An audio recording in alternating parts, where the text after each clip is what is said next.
What's up, folks? It's a quick review kind of Tuesday. I'll be doing more of these from time to time from now on when I graciously get samples from distilleries.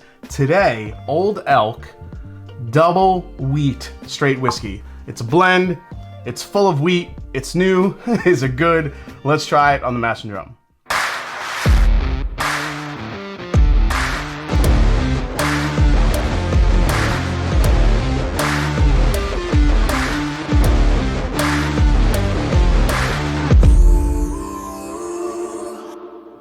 What's up, folks? I am Jason C, and welcome to the Mash and Drum Whiskey Room. Today we're trying a sample of the new Old Elk Double Wheat, Double Wheat Straight Whiskey. What makes it double the wheat? What makes it the Oreo double stuff version of wheated bourbon? So double wheat combines two of Old Elk's most popular and awarded wheat whiskey. Let me pour this first here.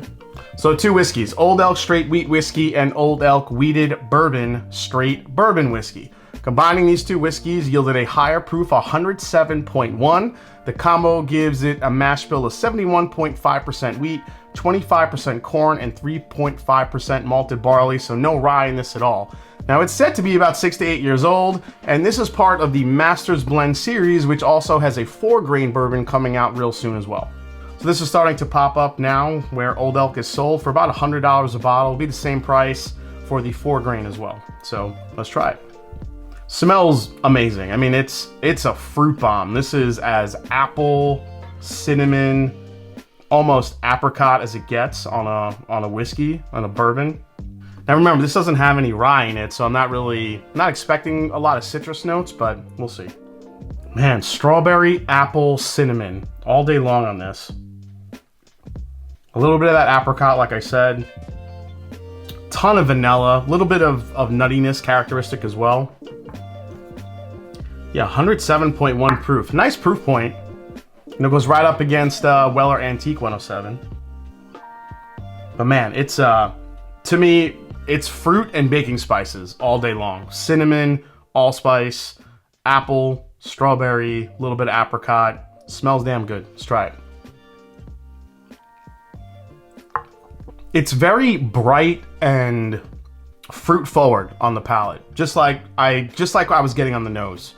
A lot of apple, a lot of fruit, a lot of cinnamon. It's almost to the point like when you call something sharp. It's like a very sharp type of profile that it has on the palate.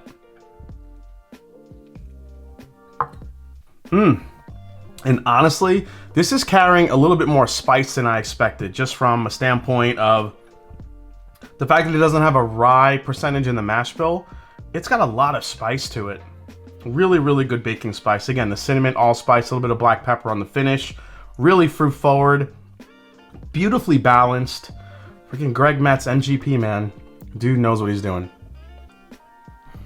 All right, third sip. The spice starts giving way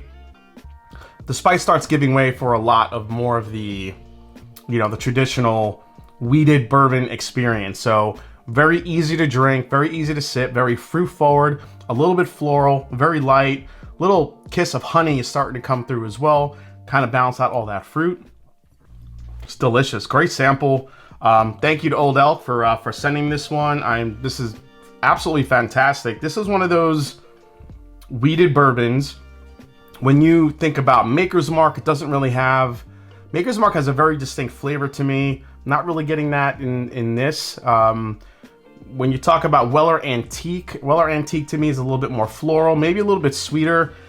On this one, I like the spice. I like the punch of cinnamon, apple, a little bit of apricot. There's a hint of strawberry there. To me, this is more interesting than Weller Antique, honestly. My recommendation is that if you could find this for $100, I'd say pick it up because it's fantastic. Now, even if you're not a wheated bourbon fan, I generally don't drink a lot of wheated bourbons, but this is one I'm hoping to get a bottle of and really explore and see how this changes over time. But yeah, thanks again to Old Elk. I'm digging this one. Cheers, guys. See you next time on the Mash and Drum. Take care.